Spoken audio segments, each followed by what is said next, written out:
Como siempre, cuando llegamos al molar es cuando más me emociono, porque es cuando más complejo es el conocimiento, pero es también cuando realmente, si lo aprendemos, podemos aprender toda la función. Si aprendemos la función de los molares con todas sus variables,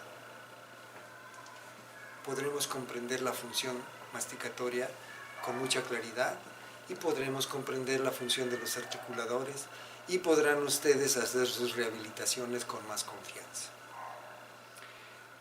Pero, como todas las cosas, requieren un esfuerzo. A mí muchas veces me preguntan, bueno, ¿y por qué no nos vamos de una vez ya paciente y de una vez hacemos las cosas? Digo, no, espérate. Ok, ya sabes anatomía funcional. No, pues que sí. A ver, entonces te voy a preguntar. ¿Ya sabes? Sí, uy, sí, ¿cómo no voy a saber? Les empiezo a preguntar, no me contestan ni una. Le digo, ya te hice 5 preguntas, no me contestas ni una. ¿Cómo es como lo haces? No, pues yo lo hago que con la técnica de no sé quién. No, no, no, a mí me vale. Tú dime cómo lo haces, dime cómo determinas esto, cómo determinas las inclinaciones. No saben. Sin embargo, están ansiosos por tratar a un paciente y hacer sus cosas, que al fin de cuentas no cambias nada, porque tú no cambiaste tu pensamiento. Si tú cambias, dejen hacer la luz un poquito más para acá. Si tú cambias tu forma de pensar, modificas la realidad, porque ahora tú la vas a interpretar de otra manera. ¿Me explico? La realidad ahí está, lo que importa es cómo la vas a interpretar tú, qué herramientas tienes tú para juzgarla. Cuando tú dices, yo sé, como yo trato de saber y estoy luchando por saber, y cada año estoy aprendiendo cosas nuevas y estoy descubriendo cosas nuevas y hago experimentos nuevos, etc. Pero jamás voy a dejar de aprender, jamás voy a dejar de transformar mi pensamiento, eso no existe. No hay leyes, no hay la oclusión ideal, eso no existe, eso es algo muy trivial.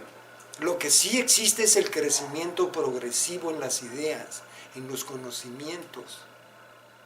Eso sí existe. Y hay que crecer. Por eso yo les digo, ¿cuáles son mis 2 objetivos? Que aprendan a que todo lo tienen que cuestionar. No acepten las cosas nada más porque se las dice fulanito de tal que es muy famoso y viene de Harvard. A mí ya no me impresiona nadie. He tumbado tantos investigadores. Me he dado cuenta que hay tantas gentes que escriben y escriben y tú dices, bueno, ¿y en qué se basó? Y empiezas a investigar y no se basan en nada. Entonces, ¿cómo se atreven?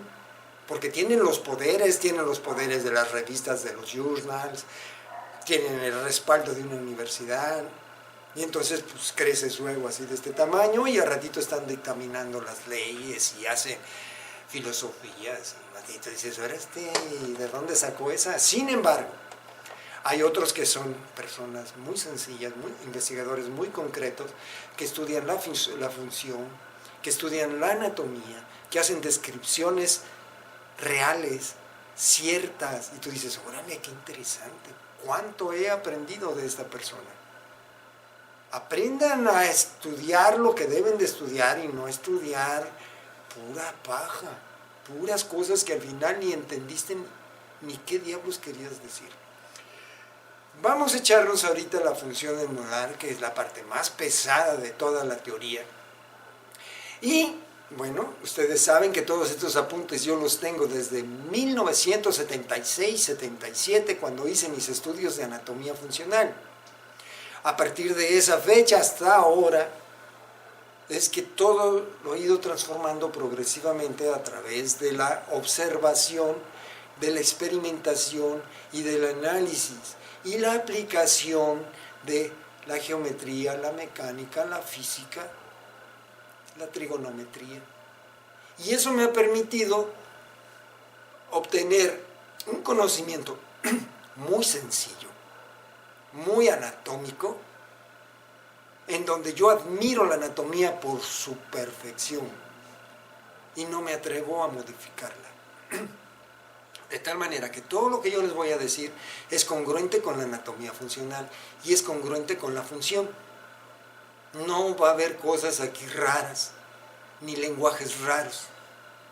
Vamos a empezar. Variables del movimiento de trabajo y balance en contacto dental. Paciente articulador. ¿Por qué pongo paciente articulador? Porque los movimientos finalmente nosotros tenemos que relacionarlos del paciente y transportarlos al articulador, porque en el articulador es donde vamos a trabajar y donde vamos a confirmar es en el paciente. Así es como se trabaja.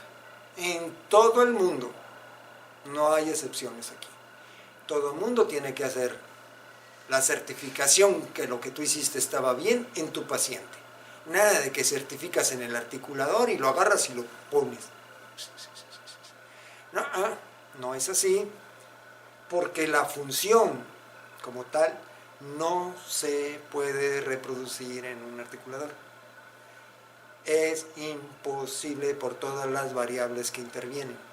Y el que lo diga, no puedes, es imposible. Y les voy a decir un imposible. ¿Cómo puedes reproducir tú el movimiento del parodonto? No se puede. ¿Cómo puedes tú reproducir el movimiento del disco articular en la articulación temporomandibular? No se puede. A menos que seas muy vanidoso y digas, no, yo sí lo reproduzco. No lo reproduces. Y las impresiones son diferentes a los originales porque hay cambios dimensionales en los materiales que utilizas para reproducir la impresión primero y para reproducir el modelo después. Y para tratar el modelo hasta le ponemos barnicito para que haya un espacio disque para el cemento. ¿Ah?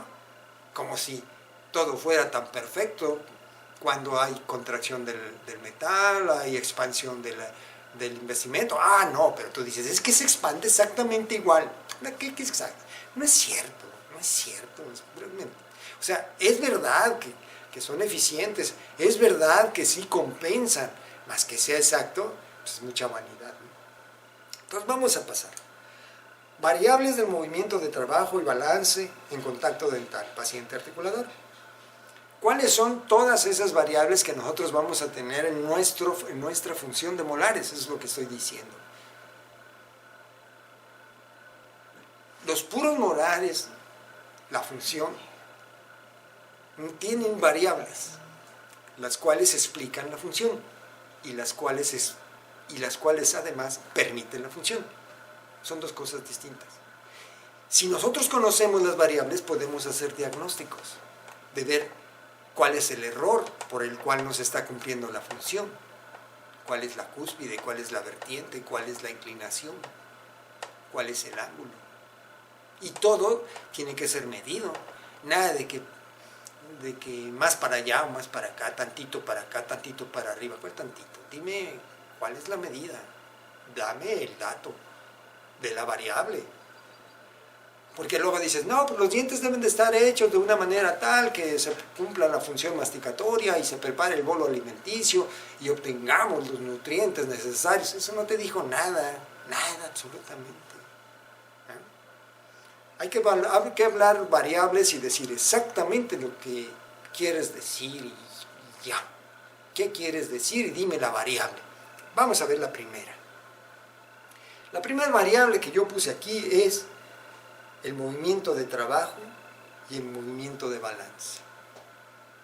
¿Qué es esta variable? Esta variable es fundamental para entender la función de los molares, porque el movimiento de trabajo es el movimiento que vas a hacer en el lado de trabajo lateral. El cóndilo se va a mover lateralmente en cierta distancia, que es variable, como ya les había dicho. Y es variable en relación a la edad,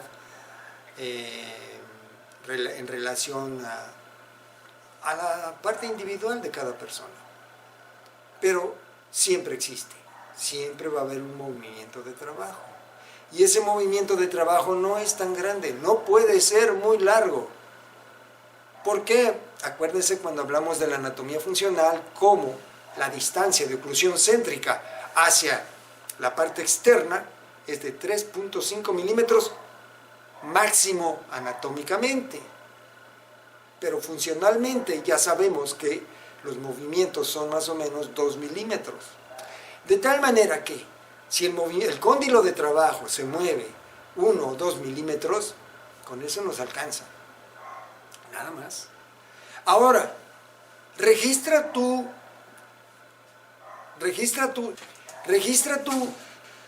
un movimiento que tiene una magnitud de 1 milímetro o de 2 milímetros. No es fácil, porque es tridimensional. Mentira que hay movimientos horizontales. Nunca se ha registrado un movimiento horizontal en la boca. Jamás se ha registrado. Todos tienen angulaciones con aparatos de alta precisión. Todos no son horizontales. Y todos los movimientos funcionales van a dar oclusión céntrica. De tal manera que el movimiento de trabajo puede ser de 1 milímetro a 3 milímetros máximo, no más, porque no alcanza.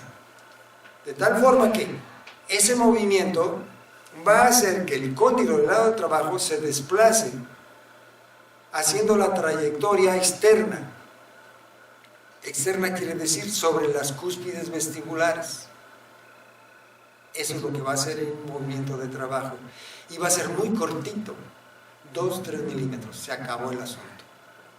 Sin embargo, en el lado opuesto, que es el lado de balance, debe de haber desoclusión. Pero tú dices, bueno, ¿cómo vas a permitir la desoclusión? Fíjense lo hermoso que es el análisis funcional, basado en los registros. El lado de balance tiene mayor inclinación, un ángulo mayor que el lado de trabajo. De esta manera, la mandíbula del lado de balance se va a desplazar más hacia adelante, más hacia abajo y con mayor longitud. De tal manera que la articulación del lado de balance o la mandíbula del lado de balance va a permitir que haya la desoclusión del lado de balance. Eso lo vamos a ver más adelante. Ahorita lo que les estoy diciendo, la primera variable, el movimiento de trabajo, y lo que es el Bennett inmediato y el Bennett progresivo. Les voy a explicar lo que es el Bennett inmediato. El Bennett inmediato se da cuando el movimiento de trabajo lateral afecta al movimiento del lado de balance también lateral. Cuando el cóndilo de trabajo desarrolla ya toda su trayectoria lateral, se detiene, no sigue avanzando, de tal manera que rota y traslada en forma circular el lado opuesto. El primer movimiento, que es el de trabajo lateral, se llama Bennett inmediato. Y el segundo movimiento que se da cuando rota se llama Bennett progresivo.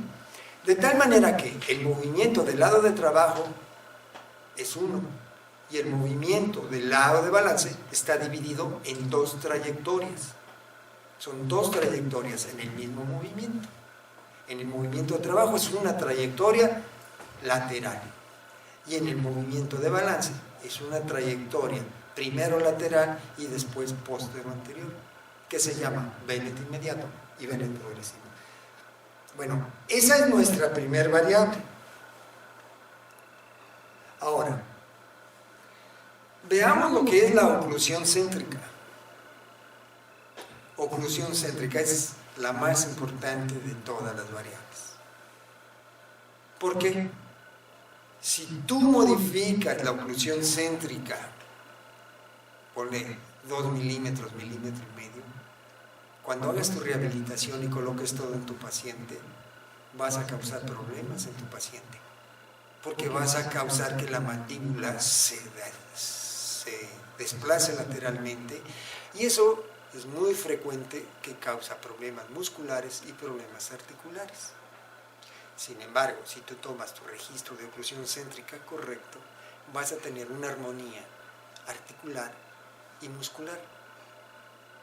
Porque la oclusión céntrica es la posición demostrada en los estudios fisiológicos medidos con aparatos de alta precisión, como el punto en el cual se originan todos los demás movimientos.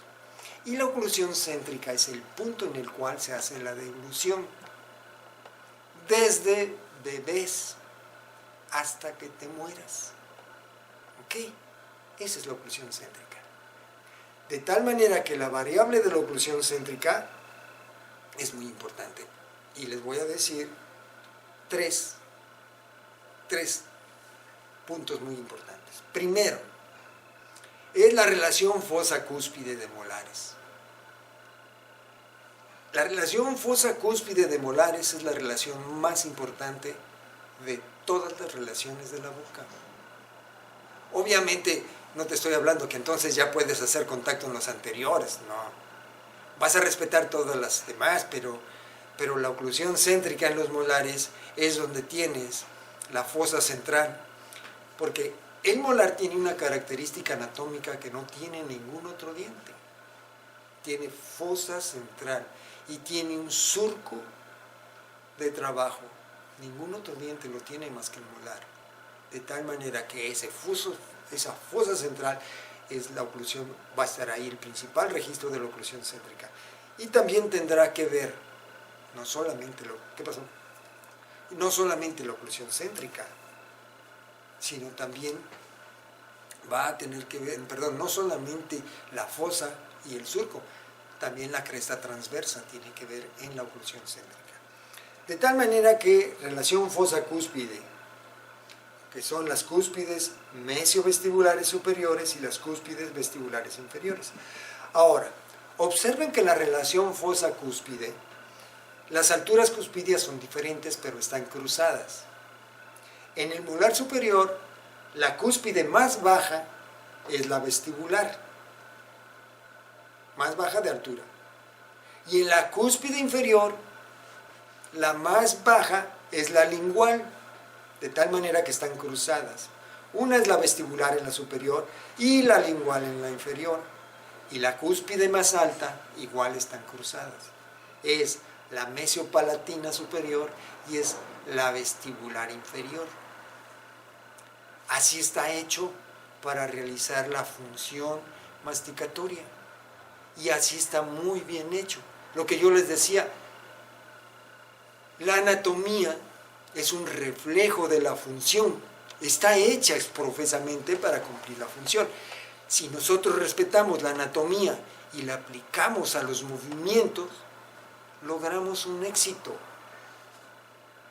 Nada más que la oclusión céntrica es el punto más importante de todos. Ahora, 2. Las vertientes, que es la vertiente palatino-vestibular y la vertiente inferior. Ya habíamos visto en la anatomía del molar como la inclinación de las vertientes es muy importante, no solamente la altura cuspidia. Sin embargo, acuérdense que la altura cuspidia es directamente proporcional a la inclinación de la cresta de la cúspide, de la cresta triangular de la cúspide. ¿Qué quiere decir directamente proporcional? Quiere decir que al aumentar la angulación de la cresta triangular, aumentamos la altura de la cúspide. O dicho de otra forma, si reducimos la altura de la cúspide, reducimos el ángulo de la cresta triangular. Fácil, son directamente proporcionales. Aumentas una, aumentas la otra, bajas una, bajas la otra. ¿Cómo? Pues la mecánica, así es un triángulo, rectángulo, así es toda la geometría, o sea, no hay lógica para que no sea así. El fundamento pues es la mecánica y la geometría.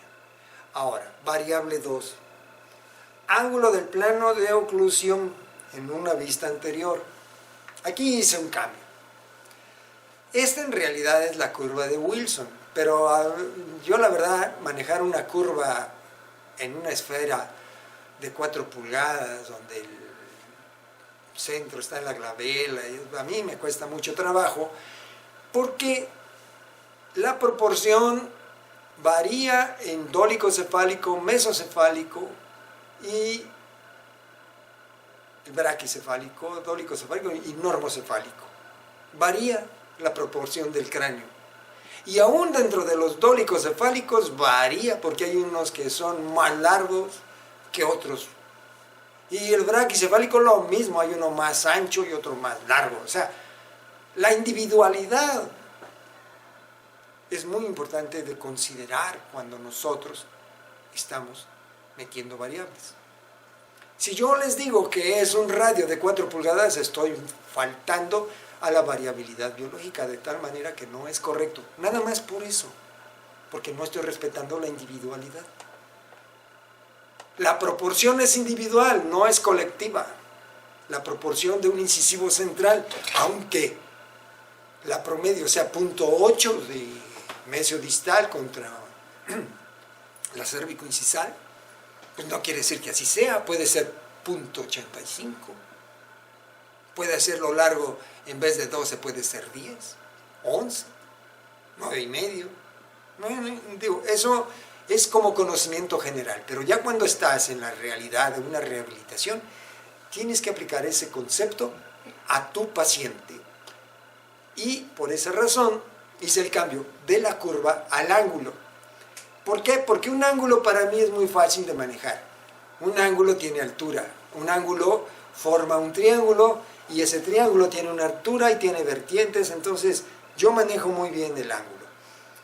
Y observen ustedes cómo se forma el ángulo. Volvemos nuevamente. La cúspide palatina del superior es más alta y la cúspide vestibular del inferior es más alta que la lingual. De tal manera que si yo paso una recta de la cima de una cúspide a la otra, de la vestibular por la palatina, y trazo una recta, y la uno con la recta del lado opuesto, tengo una visión de frente de la orientación del plano de oclusión. Y entre las dos rectas voy a formar un ángulo. Si no existe diferencia en las alturas, voy a tener un plano, lo cual indica que no es correcta la anatomía, de tal manera que debe de haber un ángulo. Y ese ángulo es variable, como todo lo que yo les había dicho, pero aproximadamente, si nosotros consideramos el molar inferior, vamos a tener un ángulo de 7 a 9 grados. Pero si consideramos el segundo molar superior, aumenta. ¿Cuánto aumenta? Como 5 grados. De tal forma que ese ángulo en el primer molar superior es menor al ángulo del segundo molar inferior. ¿Por qué? Porque así es la curva de Spee. Y como la curva de Wilson está en conjunto con la curva de Spee y las dos están en conjunto con el plano de oclusión, al modificar una, modificas la otra. Entonces, son ángulos variables. Entonces, uno es de 7 grados y el otro más o menos unos 14. Define la curva de Wilson, el ángulo define la curva de Wilson, pero lo define como alturas, no como radios o diámetros, lo cual es muy difícil.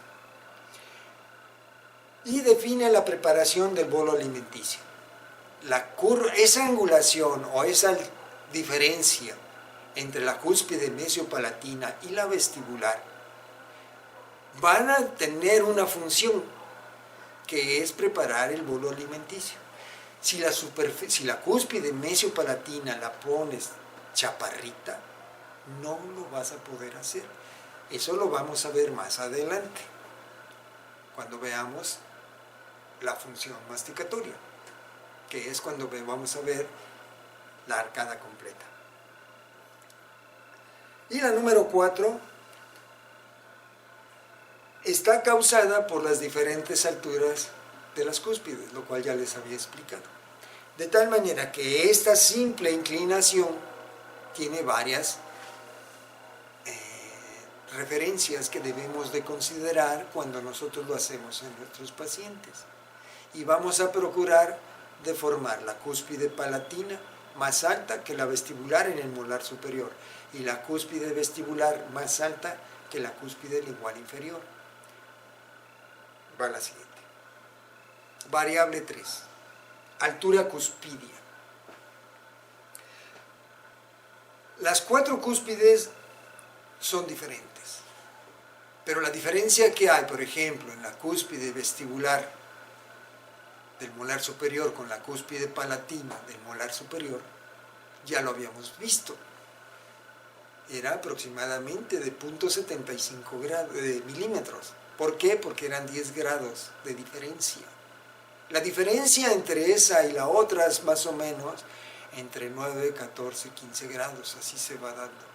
De tal forma que la altura cuspidea de la cúspide mesiopalatina en relación a las vestibulares es aproximadamente de 1 milímetro, pero puede bajar o subir, dependiendo de qué, de la desoclusión en el lado de balance, porque esa es una condicionante que debemos de cumplir, que ahorita vamos a ver más adelante. Y las cúspides de los inferiores viene a ser primero la vestibular y luego la palatina, y lo mismo, la diferencia similar. ¿Por qué similar? Bueno, porque los planos son similares, el desplazamiento es similar, y digo similar porque no es igual, nunca van a encontrar la igualdad.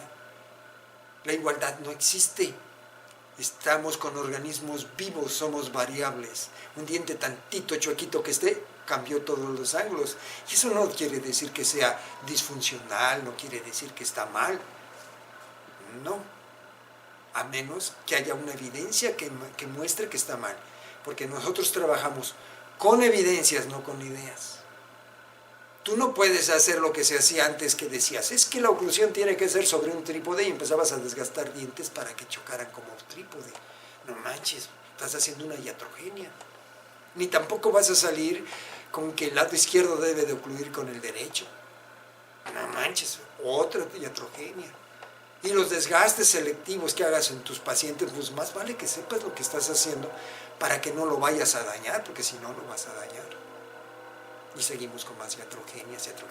¿Por qué? Porque tú te puedes hacer una idea y decir, es que debe de ir a relación céntrica, y ahí estás. Viola su oclusión céntrica para establecer lo que tú tienes aquí en el cerebro. Ya lo amolaste. Según tú, no, toda tu teoría. ¿Cuál teoría? Si eso es un invento. No está demostrado. Estás haciendo cosas que no están evidenciadas en la función masticatoria registrada en los movimientos. No está, no existe. Entonces, ¿por qué dices tú que sí, nada más porque se te ocurrió? No. Va a la siguiente. Variable 4. Ángulo de las vertientes de la función de corte. Vean ustedes las líneas azules. ¿Ah? En la vertiente externa es de corte, y en la vertiente que está señalada con las líneas azules es la vertiente de aplazamiento. Esas dos angulaciones son muy importantes, ya las habíamos mencionado. Si la cúspide palatina es más alta que la vestibular, ¿dónde debe de ser mayor angulación? Sobre la palatina. ¿Cuál debe de tener menos angulación? La vestibular. Por esa razón la vestibular es más baja que la palatina. Lo que había dicho. La altura cuspidea es directamente proporcional a la inclinación de la cresta triangular.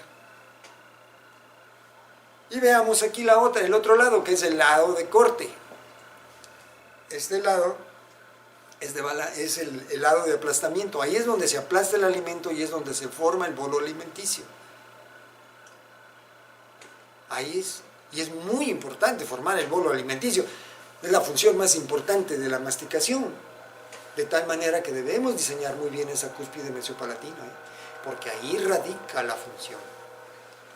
Y también la función de corte, y en la función de corte no debe de haber interferencias, de tal manera que pues, debes de hacer como así lo vimos en los premolares, que las cúspides pasan libremente. Variable 6. Desplazamiento vertical en contacto dental. Bueno, cuando nosotros movemos hacia el lado, fíjense en este dato, muy importante, parece cómico, pero no. Ese dato para mí es fundamental cuando hablo sobre la ATM. Fíjense. Cuando yo muevo hacia el lado de trabajo y mi cúspide vestibular mide 1,5 milímetros de altura y la inclinación de la vertiente de la cresta es 20 grados, ¿cuántos milímetros se aumenta la dimensión vertical cuando estoy en contacto dental? Ya lo deberían de responder, ¿no? 1.5 milímetros. 1.5 milímetros. Esa es la alteración en la dimensión vertical cuando hago el movimiento de trabajo. ¿Qué efecto puede tener el ATM? La ATM está hecha para la adaptación. No está hecho para números exactitos. Eso no existe. Si así fuera, no podríamos arreglarle la boca a ninguna persona. El ángulo promedio es de 7 grados en el primer molar y 14 en el segundo molar. Entonces, ahí quedamos. Ahora, dicho esto, ya podremos ver la importancia que tienen esas variables: altura cuspidia, inclinaciones, ángulos, la oclusión céntrica, fundamental. Cuando hagamos nuestras rehabilitaciones, entonces, lado de trabajo, 20 grados, una altura cuspidia 1,5 milímetros, 2 milímetros máximo, nos metemos, que puede ser 20, 25 grados, hasta 30 lo puedes meter, o menos 10, 15 grados, no pasa nada, son rangos, pero eso sí, la cúspide palatina debe de ser más alta, de tal manera que mientras tú más aumentes la cúspide vestibular, más problemas te vas a meter en la cúspide palatina, porque mientras más alta sea, más vale que tenga desoclusión, y la desoclusión no es tan fácil. Vamos a verlo aquí en estas gráficas que hice, para que veamos las obligaciones mecánicas, porque tú la anatomía la vas a hacer, pero la tienes que cumplir ciertos principios mecánicos, no nada más lo haces como se te da la gana. Viene el primero: si el movimiento de balance es igual al movimiento de trabajo, se dificulta la desoclusión en el lado de balance. Esto lo hago para que ustedes vean lo bello que es el diseño de nuestra naturaleza. Fíjense, esta es una suposición. Si ambas angulaciones de la ATM izquierda de trabajo y el ATM de balance se movieran igual, si la mandíbula se moviera simétricamente a la izquierda y simétricamente a la derecha, lo que iba a suceder es que no iba a haber desoclusión en el lado de balance. Véanlo en el dibujo. Aquí está la trayectoria del lado izquierdo, que es la de trabajo, y vean cómo las cúspides ambas están chocando. ¿Por qué? Porque la palatina es más alta. Y si se desplaza en forma horizontal, va a chocar con la palatina a fuerza. Y del lado de balance, la palatina y la vestibular son las más altas. Fíjense cuáles van a chocar: la palatina y la vestibular del lado de balance. De tal manera que es un desorden eso. No puede chocar el lado de balance, a menos que fuera una prótesis total. Vean, una prótesis total sí, pero como no es así, o sea, quisieras, pero no es así.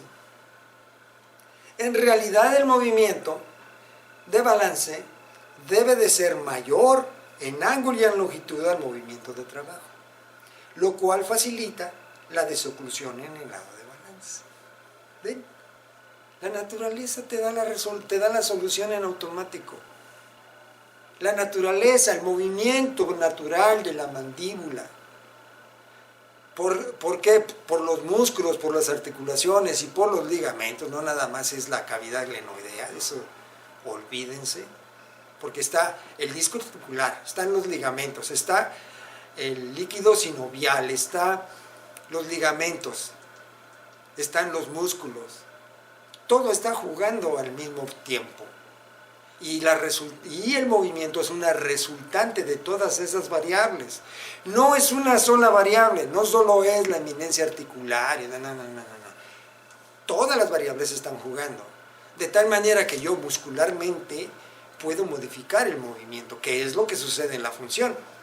Cuando haces una función y masticas una caña es diferente que cuando masticas la carne. Todas son diferentes. ¿Por qué? Porque los músculos van a actuar en acción isotónica, isométrica, y sabemos lo importante que es la acción isotónica y la isométrica, y sabemos que ahí se va a determinar la posición del lado de balance, y se va a dar la desoclusión también por influencia muscular. Pero olvidemos ahorita eso, concentrémonos aquí. Si el movimiento de balance tiene mayor angulación y mayor longitud que el movimiento de trabajo, se va a causar desoclusión del lado de balance en forma natural. De tal manera que si esa diferencia tú la puedes registrar en un articulador, puedes diseñar tus dientes. De tal manera que, olvídense que con 3 movimientos pueden registrarlo, es de locos, no se puede. ¿Me entienden? No es posible. Yo lo veía con el Hanao cuando yo estaba en la maestría, yo le decía a mi maestra, le decía, a ver, hágalo. Y ahí estaba. Ay, Ibáñez, háganlo. Bueno, yo no lo puedo hacer, hágalo usted. Y llegaba, no, sí se puede, yo ni lo hacía. Nada más me tiraba de a loco. Pues le convenía más tirarme de a loco que aceptar una razón. Porque ella debería de saber más que yo. Por eso la vanidad del conocimiento no es parte mía. Yo digo lo que pienso y lo defiendo porque tengo argumentos. Mas, sin embargo, también digo que ignoro más de lo que conozco. Y mientras más conozco, más consciente soy de mi ignorancia. Así es que, mientras más sepa, más menso me voy a sentir, porque más me va a faltar saber. Entonces, el movimiento de balance está dado por el Bennett inmediato y el Bennett progresivo, que ya les había explicado. Y esa angulación va a ser superior aproximadamente de unos 15 a 17 grados. Pero puede ser variable, 10 grados, pueden ser 20. Yo no sé exactamente cuál es, pero también medirlo es muy difícil. Y además te hace tener aparatos extremadamente caros que al final de cuentas no sabes si realmente lo estás haciendo o no. Pero eso no importa. Lo que les estoy diciendo aquí es que si yo sé que mi paciente tiene la desoclusión de balance, cuando yo tenga mis trabajos se los pongo a mi paciente y reviso que no haya oclusión en balance. Pongo entonces en la realidad a mi articulador y ya digo, ¿tenía razón mi articulador o no la tenía? Y ya, es todo. Porque el articulador es una herramienta que te va a ayudar, mas no reproduce la función. Nada, olvídenlo. Eso no existe. La guía incisal no es funcional. Nosotros no masticamos como lo hace la guía incisal en un articulador. La guía incisal se usa en un articulador, más no se usa en la boca. Los movimientos en la boca son otros. Entonces, ya les digo yo que ese balance es muy importante y trabajo. Ahora va el otro. El movimiento de balance debe de ser mayor en ángulo y longitud al movimiento de trabajo, lo cual facilita. Ya fue lo mismo que dije, ¿no? Se repitió. Y veamos esto. Esta es la última, así es de que aquí me voy a detener, porque aquí está la Biblia. Miren ustedes. Esta es una mandíbula, la cual tiene un punto azul ubicado en el centro del cóndilo, el cual representa la oclusión céntrica en el cóndilo. Claro que van a decir, ¡ay, no existe! No. Una posición está determinada por 3 puntos. Mis 2 puntos están 2 en el cóndilo y 1 en la línea media anterior y otros 2 los puse en el molar. Y eso mecánicamente es aceptable y me vale gorro. Yo los pongo los 3 puntos donde se me dé la gana. Pueden estar fuera del ATM, dentro del ATM, atrás, adelante, donde yo quiera. Pero para tener una posición de un cuerpo yo nada más necesito 3 puntos colocados en forma de triángulo. Esa es mecánica y ahí no hay alteración, no hay quien te diga que no. Ahora, si yo tomando esos 3 puntos hago el movimiento, rotando el lado de trabajo, no desplazándolo, fíjense, rotándolo como si fuese un compás, voy a lograr la trayectoria que está del punto azul al punto azul en los molares. Vean que hay 2 puntos azul a nivel de un molar y hay 2 puntos azules en el nivel del otro molar, y hay 2 puntos azules en la región anterior. Esto quiere decir que al moverse como compás, las trayectorias van a ser radiales, van a ser como un compás exactamente. De tal manera que, vean ustedes el punto en la articulación del lado de trabajo, donde está un punto azul. Y vean en el lado opuesto, hay 2 puntos azules. Observen esos 2 puntos azules del lado de trabajo y vean la trayectoria. ¿Cómo es posible que esa trayectoria corresponda a la función? Ni de locura, o sea, ni se le acerca. Porque el movimiento del cóndilo de trabajo se desplaza lateralmente. Si en un articulador tú no desplazas el cóndilo de trabajo lateralmente, jamás vas a obtener un movimiento funcional. Y lo que vas a obtener son puros movimientos radiales. ¿Cómo trabaja eso? Pues los articuladores así trabajan, los normales, los que les llaman semiajustables, así trabajan. Los modernos, algunos ya tienen movimiento de trabajo. Ahora, veamos el siguiente movimiento. Si yo hago el siguiente punto, que es el azul clarito, vean en el movimiento del cóndilo de trabajo. Se desplaza hacia un lado. Y vean el punto azul en el lado de balance. Se desplazó más hacia un lado y hacia adelante, pero en menor distancia que el otro. ¿Qué les quiero decir?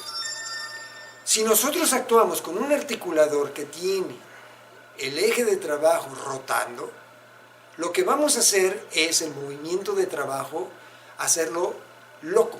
O sea, no tiene relación con el normal. Y lo que vamos a hacer es que el movimiento de balance es más largo y más anterior que el movimiento natural. Lo cual estamos modificando la guía anterior y estamos modificando la desoclusión del lado de balance. Esas 2 cosas estamos modificando, que no corresponden con el paciente. Ahora, que cuando le lleves al paciente quede, bueno, ese es otro rollo, ese es otro rollo. Pero en el juicio de la mecánica no corresponde.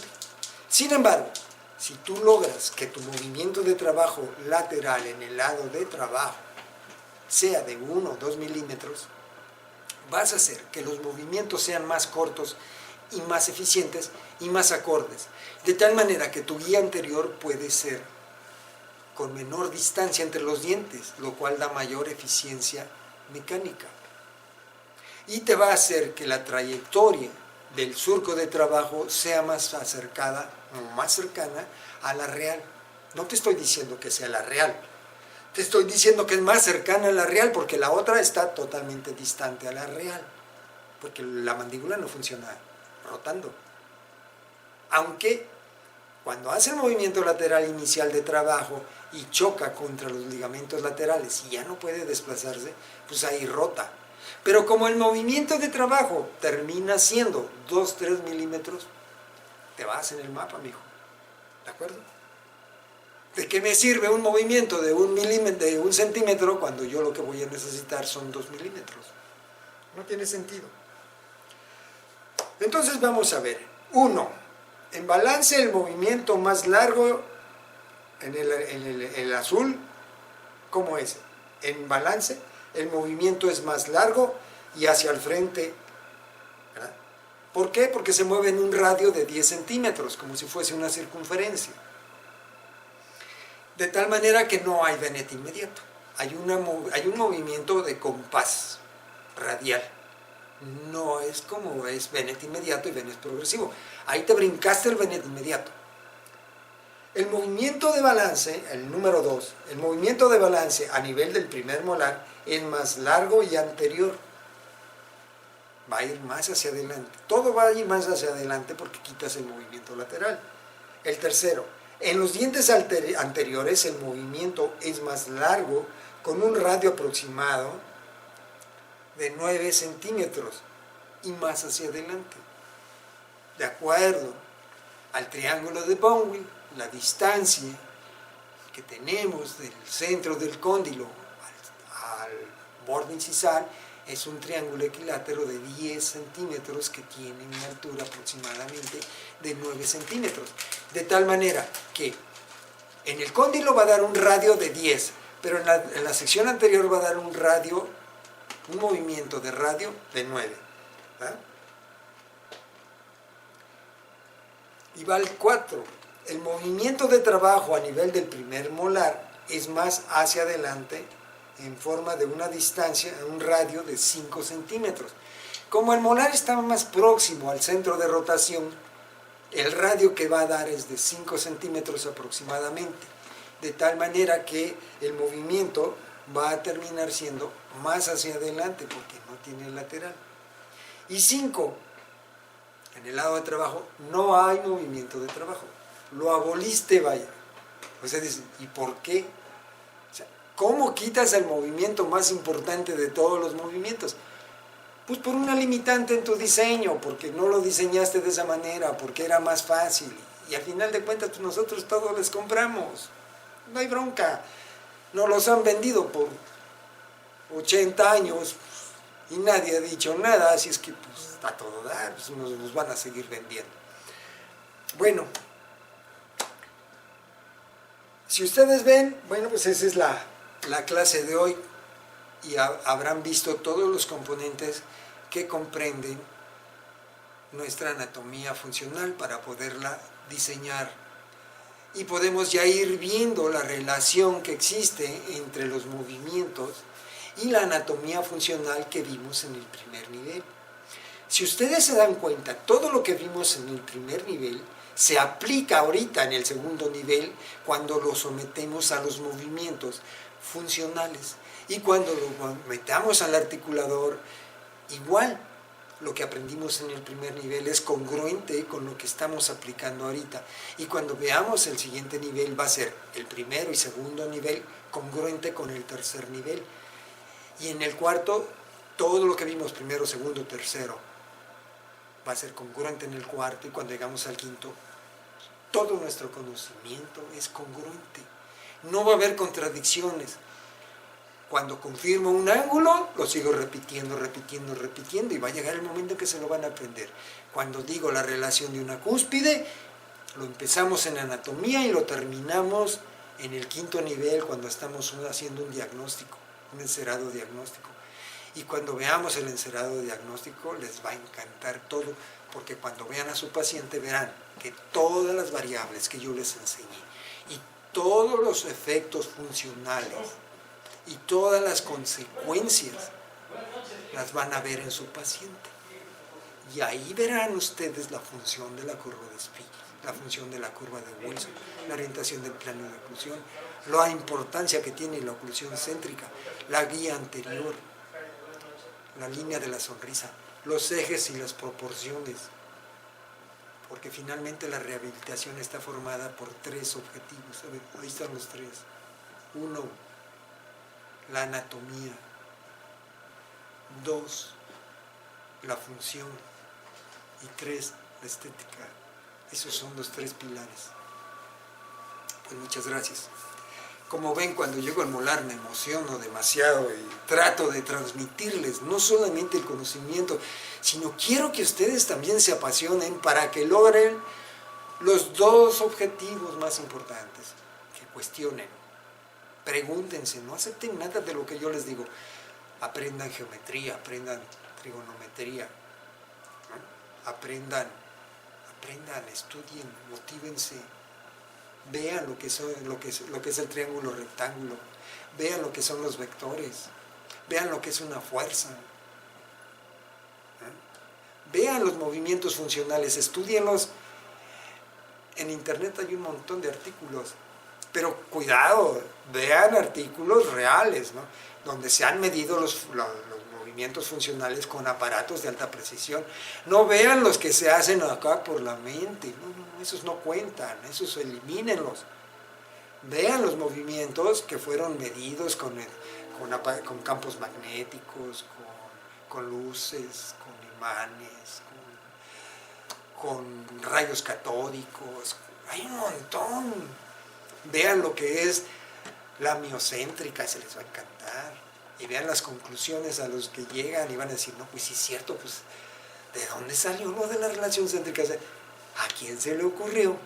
Pues se les ocurrió y nos está ganando. Bueno, termino con esto.